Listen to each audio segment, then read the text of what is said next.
감사합니다. 오늘 이 시간 주님의 말씀 들려주시고 주의 뜻 가운데 세워져가는 귀한 시간 될 수 있도록 주님 인도하여 주시옵소서. 주께서 말씀하시고 또한 우리에게 듣는 길을 허락하시되 모든 것들이 하나님께서 기뻐하실 예배로 그러한 선포함으로 나아갈 수 있도록 주님 동행하여 주시옵소서. 이 모든 말씀 예수님의 이름으로 기도드립니다. 아멘. 지금 이 시대는 엄청나게 많은 자격증이 있습니다. 그리고 이 자리에 있으신 분들도 분명히 자격증을 한 가지 이상은 가지고 계시리라 생각이 듭니다. 그 대표적인 자격증이 무엇일까요? 바로 운전면허증입니다. 운전면허증은 무엇을 나타내는 겁니까? 이 사람은 이제 운전해도 될 만한 실력을 가지고 있습니다 라고 하는 인증해주는 표이기도 한 것입니다. 그렇습니다. 자동차 운전면허가 우리 국민들이 가장 많이 가지고 있는 자격증이고요. 그리고 2021년도에 어떤 통계 자료를 살펴보니까 그 2위는 요양보호사, 그리고 3위가 사회복지사, 4위가 간호조무사, 그리고 5위가 보육교사 이상 등등으로 이어지고 있는 것을 볼 수가 있었습니다. 이것들이 말하고 있는 것은 무엇일까요?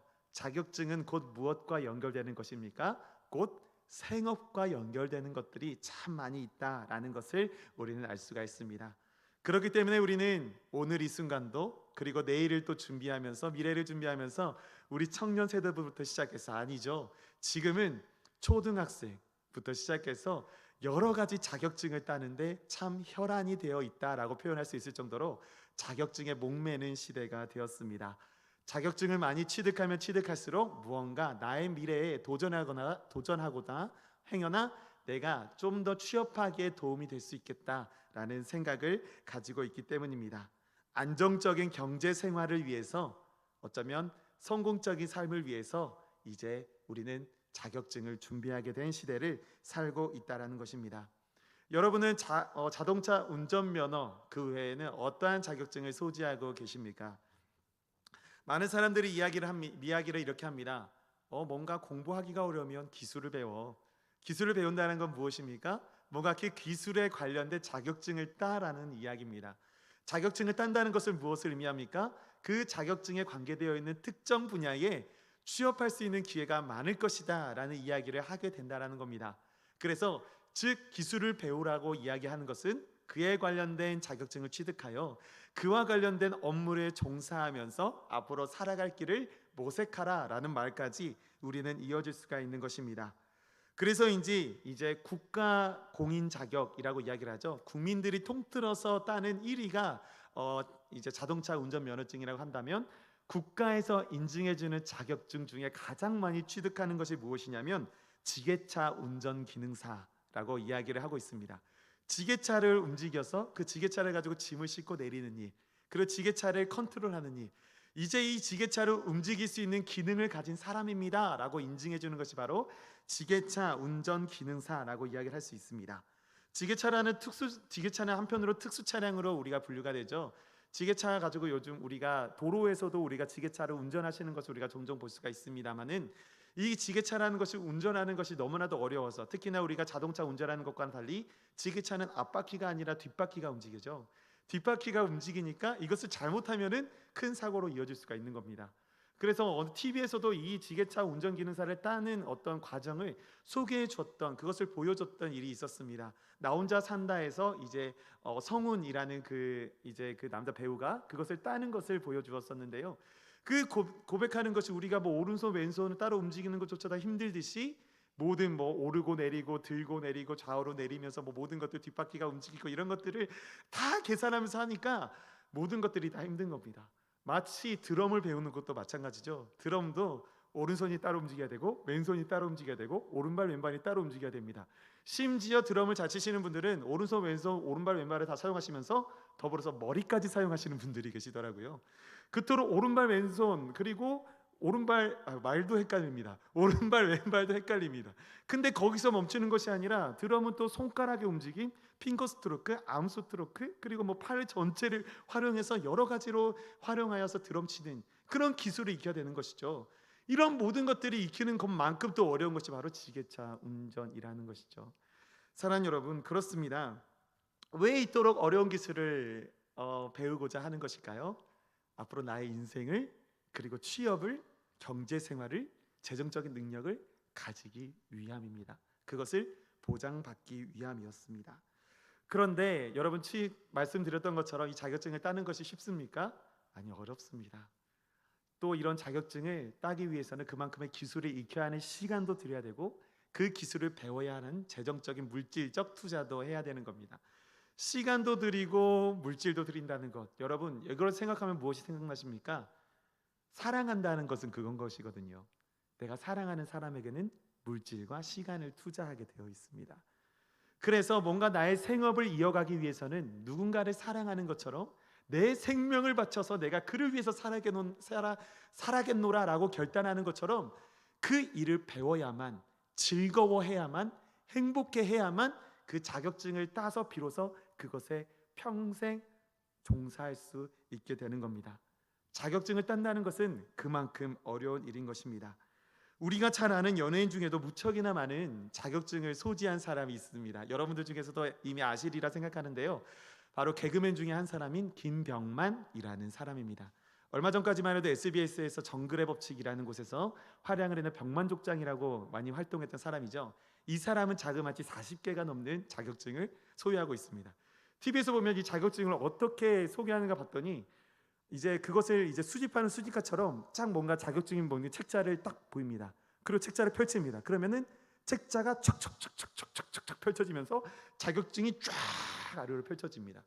40개가 넘는 자격증을 가지고 있다는 것이죠. 굴사기 자격증, 뭔가 지게차 자격증, 이런 중장비 면허증뿐만 아니라 스카이다이빙 텐덤 교관 및 코치, 그리고 스쿠버 다이빙 트레이너, 그리고 공합 배관 면허 등 여러 가지의 특수적인 어떤 것들을 다 아우르고 있는 겁니다. 여러분, 면허증에는 참 신기한 면허도 있다는 거 아십니까?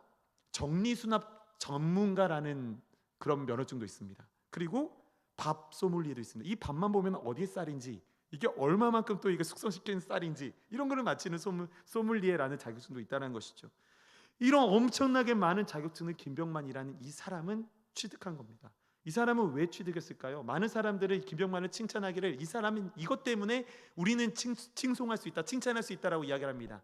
뭐냐면 그의 도전 정신 때문이었거든요. 도전 정신 때문에 그는 그만큼 그 많은 40개가 넘는 자격증을 취득한 겁니다. 근데 제가 그가 취득한 자격증 중에서 참 인상 깊게 봤던 자격증이 있습니다. 그것이 무엇이었냐면 비행기 조종사였습니다. 여러분, 비행기 조종사가 되기 위해서는요, 어마어마한 단계를 거쳐야 되거든요. 근데 그 중에 중요한 것은 어학적인 능력이 필요합니다. 항공 전문 어학. 근데 그 모든 것들이 무엇으로 이루어져 있습니까? 영어로 이루어져 있습니다. 여러분, 김병만이라는 이 사람은 제가 나중에 이야기를 했던 그 사람이 말했던 것을 보았더니 영어를 하나도 몰랐습니다. 하나도 몰랐는데 단지 어릴 적부터 가장 가지고 싶었던 자격증이 무엇이냐, 그 꿈이 무엇이냐고 물어봤더니 그 사람은 어려서부터 비행기 조종사가 꿈이었던 사람이었던 겁니다. 근데 단지 그것이 너무 어려워서 개그맨으로 전향이 되었지만 그는 단지 그 꿈을 놓지 않고 있었던 겁니다. 그래서 꾸준히 영어 공부를 하고 붙들고 매어서 10차례가 넘는 비행 기능사 시험에 계속해서 1단계도 몇 차례 넘어지고 2단계도 몇 차례 넘어지고 몇 단계를 거쳐서 비로소 비행기 기능사 자격증을, 비행기 조종사 자격증을 취득하게 되었던 것이죠. 여러분, 그렇게 되기 위해서 이제 김병만이라는 이 사람은 영어를 유창하게 이야기할 수가 되었습니다. 관제탑과 소통을 해야 되거든요. 어디에 착륙을 해야 되고 언제 이륙을 하고, 이것을 관제탑에서 그거를 허가를 받아야 이륙하고 착륙할 수가 있기 때문에, 또 이 모든 것들, 비행기 언어는 모든 것을 영어로 다 뭔가 문제가 생겼을 때 보고할 수 있어야 되기 때문에 이 모든 것들을 다 영어로 설명하기 위하여 그는 정말 종일토록 목숨을 걸고 영어에 매진했던 것입니다. 그런데 말씀드렸던 것처럼 이 자격증을 취득하는 것은 쉬웠습니까? 어려웠습니까? 어려웠다는 것입니다. 과정이 순탄치 않았다는 겁니다. 왜 그토록 자격증 따는 것이 어렵습니까? 자격증이라는 것 자체가 그 사람의 능력을 증명하여 주는 것이기 때문입니다. 이 사람은 이것을 해낼 수 있는 사람이라는 것을 증명해 주는 것이기 때문에 많은 사람들이 그것을 따고자 너무 눈물 뿌리키고 공부하고 노력하고 시간과 돈을 들여서 그것을 따고자 노력하고 있는 것이죠. 이런 의미에서 우리는 자격이라는 단어가 무엇이길래 우리는 그 의미에 대해서 생각해 보지 않을 수가 없는 것입니다. 이 자격이라는 단어는 사전적인 의미로 이런 의미를 지니고 있습니다. 일정한 신분이나 지위를 가지거나 일정한 일을 하는데 필요한 조건이나 능력을 의미하는 겁니다. 다른 말로 쉽게 말하면 뭔가를 성취하거나 뭘 하는데 필요한 조건이나 능력, 이것이 없어서는 그 일을 취득하거나 지위를 가지는 것은 불가능하다는 것을 이야기하고 있는 겁니다. 뭔가 이루거나 그 지위에 올라가기 위해서는 분명히 필요한 조건인데 그 조건이야말로 자격이라는 단어로 표현이 될 수가 있는 것이죠. 그렇기 때문에 이제 우리는 어떤 일을 향해 있어서 내가 과연 이 일을, 내가 뭔가 일을 맡았다고 했을 때 나는 과연 이 일을 할 수가 있을까? 라고 질문을 던져보곤 합니다. 뭔가 내가 생각하기엔 내가 이것을 감당하기 어려운 일 같은데 내가 과연 이것을 할 수 있을까? 라는 질문을 던져보긴 합니다. 대표적으로 교회 일도 그럴 수 있고요. 그리고 대표적으로 뭔가 내가 다니는 직장 일에서 상사가 내게 무언가 이것을 요청했을 때 내가 뭔가 이것을 감당하기 버거운 일인데 내가 이것을 끝낼 수 있을까? 라는 질문을 던지긴 합니다. 사실 이 모든 질문이 무엇과 연결되어 있는 질문입니까? 자격과 연결되어 있는 질문이죠. 내가 이것을 과연 해낼 수 있는 능력이 될까? 이것을 과연 그 정해진 시간 내에 내가 이것을 완수할 수 있을까? 라고 이야기를 하는 겁니다. 마치 그런 질문을 하는 것, 바로 오늘 모세가 하나님 앞에서 스스로 던져보는 그런 질문, 변명처럼 말입니다. 오늘 보면은 이제 하나님께서 모세를 민족의 지도자로 세우기 위하여 부르신 그 소명의 부르심에 있어서 모세가 마지막으로 변명하는 그 5번째 변명을 싣고 있는 본문이라고 말씀드릴 수 있습니다. 도대체 얼마나 그 사명을 감당하기에 부담을 느꼈는지 모세는 하나님 앞에서 5번이나 피하고 도망가려 합니다. 내가 누구이기에 나를 보내신 이의 이름을 묻는다면 무엇이라 소개해야겠습니까? 그들이 나를 믿지 않을 겁니다. 나는 말을 잘하지 못합니다. 오 주여, 보낼 만한 자를 보내시옵소서. 이 5가지의 이 변명을 하면서 그토록 하나님께 애원하고 붙들고 그렇게 쪼르는 겁니다. 하나님, 제발 그러지 마십시오. 나 말고 다른 사람도 많은데, 능력 있는 사람도 많은데 왜 나를, 하필이면 나를 그렇게 보내시려고 하십니까? 라고 하나님 앞에 애원하고 애절하게 말하고 있는 것입니다. 오늘의 5번째 변명은 이것입니다. 오늘 말씀 13절의 말씀을 함께 읽겠습니다. 함께 읽겠습니다. 시작. 모세가 이르되 오 주여, 보낼 만한 자를 보내소서. 오 주여, 보낼 만한 자를 보내소서. 바로 이 전에 있는 4번째 변명은 무엇이었습니까? 주님, 제가 말을 잘하지 못합니다. 그리고 나서 바로 이어지는 변명이 바로 오 주여, 보낼 만한 자를 보내소서. 이 보낼 만한 자라는 것이 참 의미가, 생각해보면 참 여러 가지 의미를 내포하고 있다는 것을 우리는 알 수 있습니다. 여러분, 모세가 이야기했던 오 주여, 보낼 만한 자를 보내시옵소서라고 이 이야기하는 말을 들으시면 여러분은 과연 이 모세는 어떤 심경에 있을까라고 생각이 드십니까? 모세는 자신에 대해서 어떻게 평가하고 있는 사람이라고 생각이 드십니까? 하나님의 명령을 수행할 자, 즉 하나님의 사명을 감당하는 것에 있어서 본인 스스로가 나는 그것에 보낼 만한, 보내심을 받은 사람이 될 만한 사람이다, 아니다?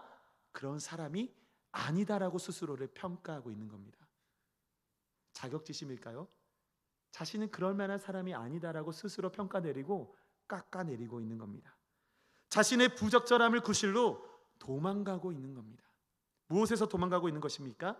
하나님께서 맡겨주신 그 소명을 거절하고 그 안에서 도망치고 있는 그런 모세의 억지스러운 모습, 그런 고집스러운 모습이 바로 오늘 본문 말씀에 드러나고 있는 모세의 모습이라는 겁니다. 그런데 우리는 알고 있습니다. 제가 지금까지 1번째, 2번째, 3번째, 4번째 변명을 우리가 함께 나누면서 거기서 하나님께서는 분명히 무언가를 해결점을 주셨다는 것을 우리는 알고 있습니다. 분명한 해답을 다 주셨고, 이제 내가 그렇게도 이토록 내가 너를 도와줬고 모든 것을 해결해 주었다 라고 4번째 변명까지 해서도 하나님 분명한 해답을 주셨지만, 그럼에도 불구하고 모세는 무엇이라고 이야기합니까? 오 주여, 나는 못하겠습니까? 제발 보낼 만한 자를 보내시옵소서라고 이야기를 하고 있는 겁니다. 모세도 참 고집이 세죠.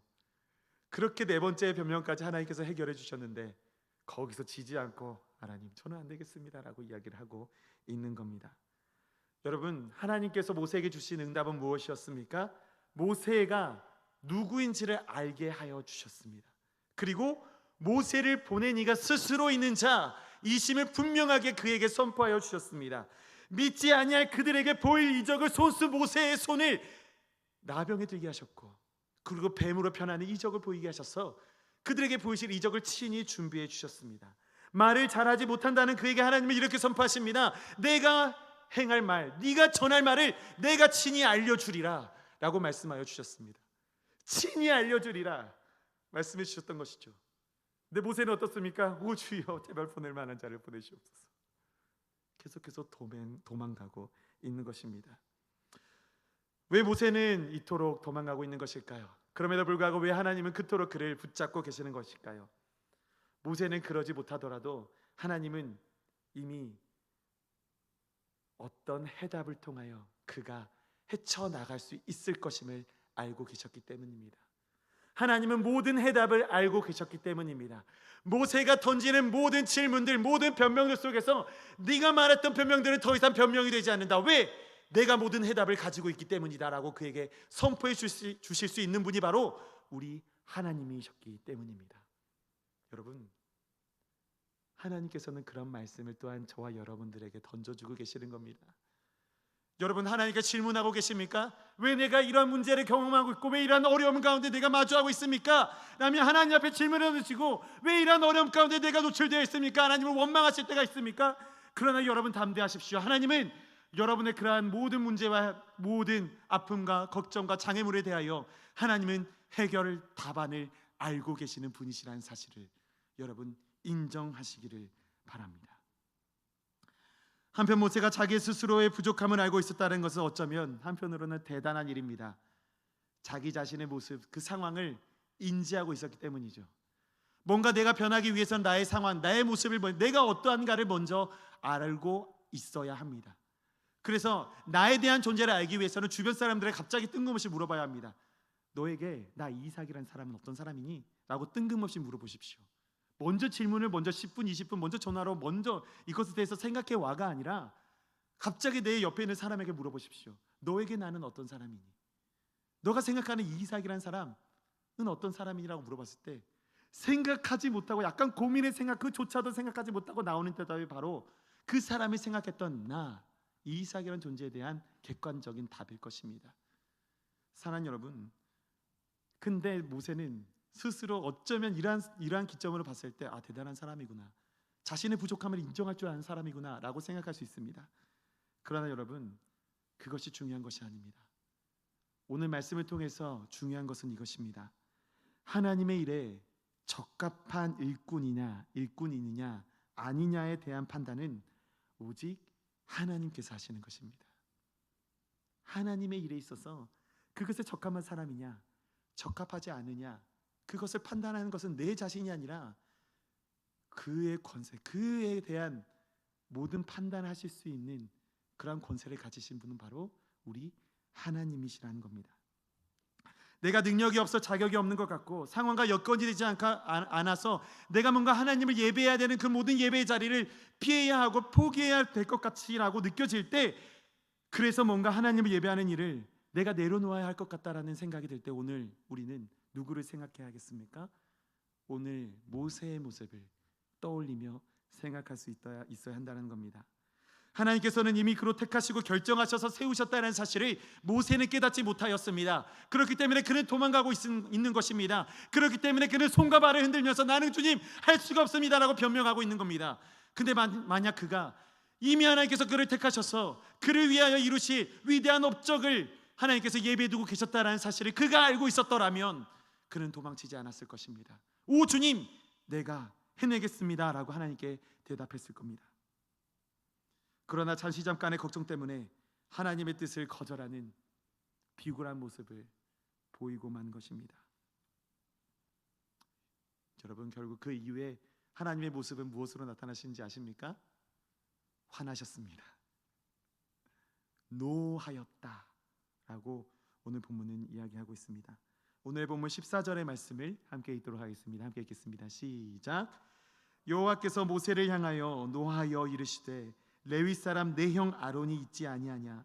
그가 말 잘하는 것을 내가 아노라. 그가 너를 만나러 나오나니 그가 너를 볼 때에 그의 마음에 기쁨이 있을 것이라. 여러분, 이 말씀을 하고 계시는 하나님의 마음은 어떠한 기분이셨을까요? 우리가 거룩한 상상력으로 한번 상상해 보시길 바랍니다. 노하셨다. 기가 막히셨을 겁니다. 모든 답을 해결해 줬는데도 저 못해요 라고 하니 기가 막히셨을 겁니다. 저였으면은 나도 못 쓰겠다, 다른 사람 세워야지 라고 말했을 수도 있습니다. 근데 하나님은 그렇지 않으셨다는 겁니다. 그가 걱정하는 모든 것들을 다 해결해 주셨었고, 그리고 하나님은 자신 외에 다른 타인을 보내주실 것을 요청하는 모세에게 또 하나의 헤쳐나갈 방법을, 구체적인 방법을 또한 제공해 주시는 모습을 우리는 오늘 말씀을 통해서 알고 있습니다. 그 해결 답안이 무엇이었습니까? 그의 형 아론을 덧붙여 주시는 것이었습니다. 여기에서 느껴지는 하나님의 마음은 다른 것이 아니었습니다. 그 하나님의 마음은 이것이었습니다. 우리 함께 읽겠습니다. 시작. 하나님은 모세를 보낼 만한 자로 채우시고 붙드셔서 만들어 세우신 것입니다. 모세는 먼저 고백했습니다. 주님, 보낼 만한 자를 보내시옵소서. 그는 곧 내가 보낼 만한 자가 아니라고 고백한 겁니다. 근데 하나님은 어떻게 하셨습니까? 그를 보낼 만한 자로 채우시고 붙드셔서 만들어 주신 겁니다. 하나님, 우리 가운데 그러한 은혜를 더하여 주시옵소서. 하나님, 그런 은혜를 내게도 더하여 주시옵소서. 우리는 여전히 내가 하나님으로 보내신 그 말씀에 순종하여 주님, 내가 아직 주의 사명을 감당하여 내가 보낼 만한 자가 되지 못했습니다 라고 고백을 하는 것이 아니라, 주님, 나로 주께서 보낼 만한 자로 만들어 주시옵소서 라는 고백이 우리에게 먼저 있어야 한다라는 겁니다. 하나님 모세에게 할 말이 무엇인지를 친히 알려주신다라고 먼저 약속하셨습니다. 그는 단지 그의 입술을 하나님께 맡겨드리기만 하면 되는 것이었습니다. 단지 하나님의 확성기로서만, 하나님의 확성기로 되어서 하나님이 전해주신 그 말씀을 그대로 전해주는 그런 역할만 하는 것이면 되었습니다. 그런데 그 확성기의 역할조차 하지 못하겠더라라고 이야기를 한 것이죠. 그런데 여러분, 그런 은혜를 정말 하나님께서 주신 말씀대로 전하면 됐지만, 그런 은혜를 입었지만 그는 그렇게 살아가지 않기로 마음 가운데 그런 마음이 있었나 봅니다. 그런데 그 확성기로서의 역할을 감당하지 못하겠다라고 그런 고백을 하자마자 하나님은 또 다른 확성기를 붙여주신 겁니다. 아론을 붙여주신 겁니다. 근데 여기서 우리는 또 한 가지 생각해 보아야 할 주제가 있습니다. 그것이 무엇이냐면, 하나님께서는 모세와 아론에게 명확한 역할을 분배해 주셨다는 겁니다. 우리 함께 15절의 말씀, 16절의 말씀 우선 제가 읽어드리도록 하겠습니다. 너는 그에게 말하고 그의 입에 할 말을 주라. 내가 네 입과 그의 입에 함께 있어서 너희들이 행할 일을 가르치리라. 그가 너를 대신하여 백성에게 말할 것이니 그는 내 입을 대신할 것이요 너는 그에게 하나님같이 되리라. 아멘. 모세와 아론의 역할은 분명하게 구분되어 있습니다. 그런데 여기서 우리는 또 한 가지 지목해야 할 사항이 있습니다. 무엇이냐면, 아론에게도 모세와 같이 동일한 은혜를 허락하셨다라는 겁니다. 여러분, 모세를 돕기 위하여 부름받은 아론조차도 모세와 동일한 은혜를 입게 되었다라는 말씀이 바로 오늘 15절의 말씀에 드러나고 있는 겁니다. 객관적으로 봤을 때 만약에 한번 상상해 보십시오. 모세가 처음부터 하나님의 부르심을 입어서 자, 네가 가라, 내가 너를 바로 앞에 세우겠다 말씀하신 말씀에 아멘 주여 내가 가겠습니다 라고 모세가 대답했다라고 응답했다고 생각을 해보십시오. 아론이 과연 성경책에 기록이 되었을까요? 제 생각으로는 아론의 존재는 잠깐 성경에 거론될 수 있지만 그런 중요한 인물로는 나타나지 않았지 않을까라고 생각을 해볼 수도 있지 않을까라는 생각을 해봅니다. 그런데 모세가 자신의 능력이 부족하여 나는 갈 수가 없다라고 고백했을 때 하나님께서는 아론을 덧붙여 주셔서 동역자로 함께 바로 앞에 서게 하여 주셨습니다. 근데 바로 앞에 서게 하여 주신 것이 아니라 오늘의 15절의 말씀에 이렇게 이야기하죠. 내가 네 입과 아론 그의 입에 함께 있어서. 여러분, 내가 내니까 그의 입에 함께 있어서 너희들의 행할 일을 내가 가르치리라. 아론의 입술 가운데서 하나님께서 함께하여 주신다는 겁니다. 그의 동역자인 그에게도 하나님께서 그 일을 마땅히 감당할 만한 힘과 능력을 허락하여 주신다는 겁니다.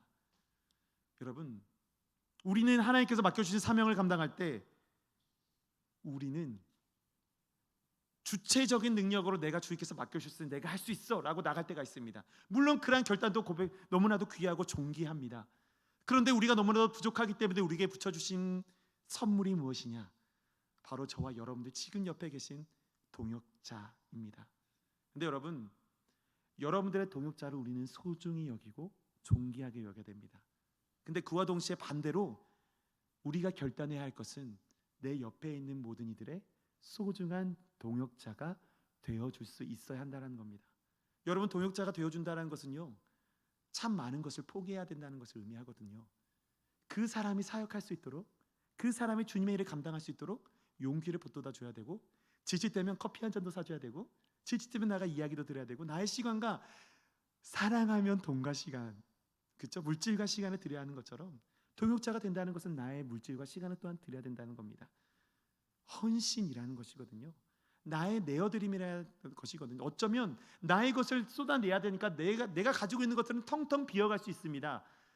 그런데 놀라운 사실은 무엇인지 아십니까? 하나님께서 오늘 말씀을 통하여 동역자로서의 누릴 수 있는 은혜를 말씀해 주고 계시는 겁니다. 그의 입 가운데서도 그의 입에 함께 할 것이다. 그와도 동행할 것이다. 말씀하여 주고 계시는 겁니다. 그렇기 때문에 우리는 동역자로서 함께 동역하는 사역자로서 서 있을 수 있는 겁니다. 여러분, 한 사람이 어떠한 분야에 모든 것을 다 잘할 수는 없습니다. 그 분야에 잘할 수 없기 때문에 그 분야를 또한 잘할 수 있는 분을 옆에서 붙여줄 수가 있는 겁니다. 그 세워줄 수 있는 역할이 바로 그 분야를 내가 할 수 없더라도 그것을 세워주는 역할을 감당하는 것 또한 우리의 역할인 것입니다. 분명 모세는 하나님께로부터 받은 계시의 말씀을 받은 소유자, 계시의 소유자임으로써 말씀을 선포하는 역할을 감당해야 하는 중개자였습니다. 근데 그 중개자의 역할, 하나님의 말씀을 그대로 전하는 그러한 모세를 바라보는 아론의 입장에서는 곧 모세의 입술에서 나오는 모든 말들 한 토시 한 토시가 곧 하나님의 말씀인 겁니다. 그렇게 봤을 때 곧 아론이 바라보는 모세는 어떠한 모습입니까? 곧 그가 곧 하나님처럼 느껴져야 하는 겁니다. 모세가 말하는 한 토시 한 토시도 절대로 빼먹지 않아서야 하는 그러한 하나님과 같은 존재로서 서 있다라는 겁니다. 그 말씀 또한 오늘 본문 말씀에서 이야기를 하고 있는 것이죠. 여러분, 이전에 서기관들이 우리가 성경 본문은 성경 원고, 그러니까 원본은 존재하지 않고 사본만 존재하고 있지 않습니까? 모든 서기관들이 모든 성경을 기록함에 있어서 여호와라는 이름이 글자가 나올 때마다 샤워를 하고 깨끗하게 정결함을 나와 모든 성경책을 기록하였습니다. 근데 그 기록도 뭔가 전해지고 또한 베꼈으면서 많은 것들이 상실되었고 많은 것들이 소실되었고 없어지는 상황 가운데 여전히 우리 가운데는 하나님의 말씀이 어떻게 우리 가운데 다가올지 우리는 질문을 던지며, 그리고 어떻게 나에게 하나님께서 어떤 메시지를 던져주는지 우리가 하나님 앞에 날마다 구하며 간구하는 삶을 살아내는 것이 우리의 성도의 삶인 줄로 믿는 것이 바로 우리들입니다. 그런데 여러분, 그러한 삶을 살아내고 그러한 소명을 받았던 것이 바로 아론인 겁니다. 하나님 말씀을 전하는 모세를 바라보며 하나님같이 바라보며 하나님 말씀을 그 귀히 여기며 그 토시 그대로 전하여야 했던 그런 아론의 사명도 결코 가볍지 않은 사역이었던 겁니다. 여러분은 이런 아론과 같은 사역을 감당할 만한 결단이 여러분은 속에, 여러분의 믿음과 신앙 가운데 있으십니까? 이와 관련하여 루터는 이렇게 이야기를 했다고 합니다. 하나님의 말씀을 믿고 그 속에서 살아가는 사람은 하나님의 지혜, 능력 등을 모두 소유하는 특권을 누릴 수 있다. 이 말씀은 곧 하나님의 말씀을 믿고 듣는 자, 그 속에서 살아가는 사람, 그것은 그 사역의 어떤 주체자이냐 아니냐가 중요한 것이 아니라 그 사역을 위하여 내가 비록 보조하는 사람으로서 혹은 내가 어떠한 사람을 세워주는 사람으로서 한마음 한뜻으로 비전을 갖고 그 길에 동참하는 자가 되었을 때 우리는 곧 하나님의 지혜, 능력 등을 모두 소유하는 특권, 하나님 나라의 권속, 하나님 나라의 백성이 되는 모든 특권을 누릴 수 있다는 것을 이야기하고 있는 겁니다. 여러분, 지난주에 목사님께서 말씀하여 주셨죠. 또 오늘 아침에도 또 택한 그릇이라는 주제로 이렇게 말씀하여 주셨습니다. 하나님의 사역을 감당하면은 그런 것이 있습니다. 연말이라서 우리가 여러 가지 교회 일꾼을 세우는 것, 그리고 여러 가지 어떤 우리의 섬김의 자리로 나아가는 것, 하나님은 개개인마다 콜링의 모습이 다를 수 있습니다. 교회 안에서의 모습일 수도 있고 교회 밖에서의 모습일 수도 있습니다. 그러나 안과 밖에 그 모든 것들이 중요한 것이 아니라, 안과 밖이 중요한 것이 아니라, 과연 내가 우리 교회, 하나님께서 우리 교회에 주신 비전과 관련하여 나는 그것에 동참하고 있는가, 그 부르심에 나는 함께 동참할 의지가 있는가, 그러한 결단이 있는가가 우리에게 중요하다는 사실입니다. 그러한 결단을 내 입술에서, 내 삶에서 드러낼 때 하나님께서는 루터를 통하여 말씀하셨던 것처럼 하나님의 지혜, 능력 등을 모두 소유하는 주의 권세 있는 자녀로서, 하나님 나라의 백성으로서 살아갈 수 있다라고 우리에게 선포해 주고 계시는 겁니다. 여러분, 하나님께서 나를 부르시고 여러분을 부르신 것은, 저를 부르시고 여러분을 부르신 것은 다른 이유가 아닙니다. 하나님께서 나를 통해서, 그리고 여러분들을 통해서 이루고자 하시는 분명한 계획이 존재하기 때문에 여러분들을 부르시고 콜링하시는 겁니다. 이 사실을 알고 있을 때 우리는 모세처럼 도망갈 수는 없습니다. 하나님이 나를 위한 분명한 계획이 계시다라고 한다면 우리는 아멘으로 나아가야 하는 겁니다. 그 길이 비록 좁은 길이라 할지라도, 그 길이 비록 아픈 길이라 할지라도, 그러나 그 길 끝엔 하나님께서 우리에게 주시는 영광의 보좌의 자리가 있기를 알기에 우리는 오늘의 이 자리를 기쁨으로 살아갈 수가 있게 되는 것입니다. 그 길이 힘들고 어렵습니다. 그런데 오늘 말씀을 통해서 주시는 분명한 메시지는 다른 것이 아닙니다. 그 메시지는 이것입니다. 함께 읽겠습니다. 시작. 그럼에도 불구하고 하나님은 나를 보낼 만한 자로 세워주시겠다는 겁니다. 이제 하나님께서 모세와 오늘을 살아가는 우리 모두에게 이렇게 말씀하십니다. 17절의 말씀도 함께 읽겠습니다. 시작. 너는 이 지팡이를 손에 잡고 이것으로 이적을 행할지니라. 내가 이적을 행할 수도 있고 행하지 못할 수도 있습니다. 그것이 나의 능력이 안 될 수도 있습니다. 그럼에도 불구하고 하나님께서는 모세에게 너는 이 지팡이를 짚고 나아가라 말씀하여 주고 계시는 것입니다. 이 지팡이는 곧 모세의 능력이 되었습니다. 이 모세에게 지팡이를 허락하신 분은 누구십니까? 바로 전지전능하신 하나님이셨다라는 겁니다. 내가 너와 함께 있노라, 내가 네가 할 만을 가르치리라 말씀하신 하나님께서 그에게 능력이 되어 주시겠다라는 선포의 말씀을 해어 주신다라는 겁니다. 하나님은 그에게, 우리에게 감당할 만한 능력을 허락하여 주신다는 겁니다. 그럼에도 불구하고 우리의 두려움이 있더라도 소명의 부르심에 우리가 두려워하지 않을 수 있는 이유는 하나님께서 다른 누군가의 하나님이 되시는 것이 아니라 우리 모두의 하나님이 되시기 때문입니다. 이제야 모세는 행동으로 그에 대한, 그 부르심에 대한 응답을 하는 것을 볼 수가 있습니다. 우리 함께 20절의 말씀을 읽도록 하겠습니다. 함께 읽겠습니다. 시작. 모세가 그의 아내와 아들들을 나귀에 태우고 애굽으로 돌아가는데 모세가 하나님의 지팡이를 손에 잡았더라. 하나님의 지팡이를 손에 잡을 수 있는 믿음의 결단이 저와 여러분들에게 있기를 소망합니다.